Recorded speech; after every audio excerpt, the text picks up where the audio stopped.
ये वही कहानी है जिसमें राजा हर बार वेताल को पकड़ कर लाते हैं, लेकिन वेताल हर बार एक नई कहानी सुनाता है और राजा से सवाल करता है। अगर राजा जवाब दे देता है तो वेताल फिर उड़ जाता है। तो चलो कहानी शुरू करते हैं। बहुत समय पहले की बात है।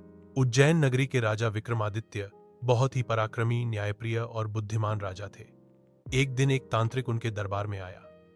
उसने कहा, महाराज, मुझे एक बड़ा तांत्रिक प्रयोग करना है, लेकिन इसके लिए मुझे एक खास शव चाहिए जो श्मशान में पीपल के पेड़ से उल्टा लटका है, पर वो शव सामान्य नहीं है, उसमें वेताल रहता है। मुझे बस आप ही पर भरोसा है कि आप उसे ला सकते हैं। राजा ने बिना डरे कहा, ठीक है, मैं लाऊंगा वो शव।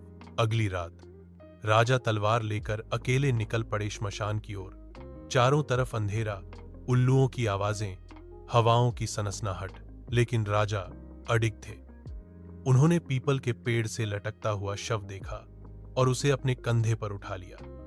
जैसे ही उन्होंने शव उठाया, वेताल ने हंसते हुए कहा, राजा, तुम बड़े जिद्दी हो।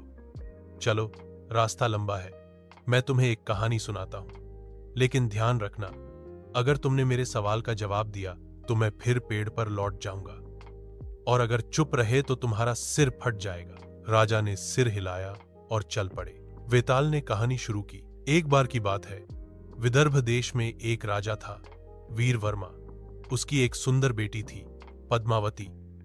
बहुत सारे राजकुमार उससे विवाह करना चाहते थे, लेकिन वह किसी से प्रभावित नहीं हुई। एक दिन एक ब्राह्मण का बेटा सोमदत्त उसे देखकर प्रेम में पड़ गया। उसने तय किया कि वह पद्मावती से ही विवाह करेगा, लेकिन वह गरीब था, राजा के योग्य नहीं। वो तपस्या करने चला गया, कठिन व्रत किए। इधर पद्मावती को भी सपना आया कि एक साधु ही उसका पति बनेगा। कुछ समय बाद जब सोमदत्त वापस लौटा तो उसके तप के प्रभाव से राजा ने उसकी बात मान ली और शादी कर दी।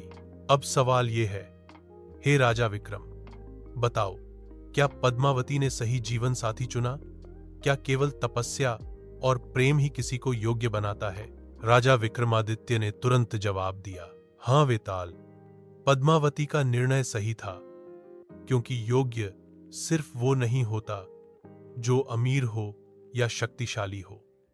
सच्चा प्रेम, संकल्प और आत्मबल ही इंसान को योग्य बनाते हैं। सोमदत्त ने अपने प्रेम को साबित किया और वही उसकी योग्यता बनी। वेताल जोर से हंस पड़ा, हा हा हा, तुमने फिर बोल दिया। राजा, अब मैं वापस चला, और धप्प से वो फिर उड़ गया और जाकर पेड़ पर लटक गए। राजा ने फिर से चुपचाप वेताल को उतारा और कंधे पर रखा। वेताल ने कहा, वाह राजा, तुम हार मानने वालों में नहीं हो। चलो फिर, अगली कहानी तैयार है, तो बी कंटिन्यूएड। अगर तुम्हें यह कहानी पसंद आई तो अगली बार मैं वेताल की एक और कहानी सुनाऊंगा, जिसमें रहस्य भी होगा, चालाकी भी, और अंत में होगा एक जबरदस्त सवाल। बोलो, सुनना चाहोगे ना अगली कहानी? अगर कहानी पसंद आई हो तो लाइक करो, कमेंट में बताओ कि क्या राजा विक्रम का जवाब सही था, और अगली कहानी का इंतजार करो, क्योंकि वेताल अभी चुप नहीं बैठा।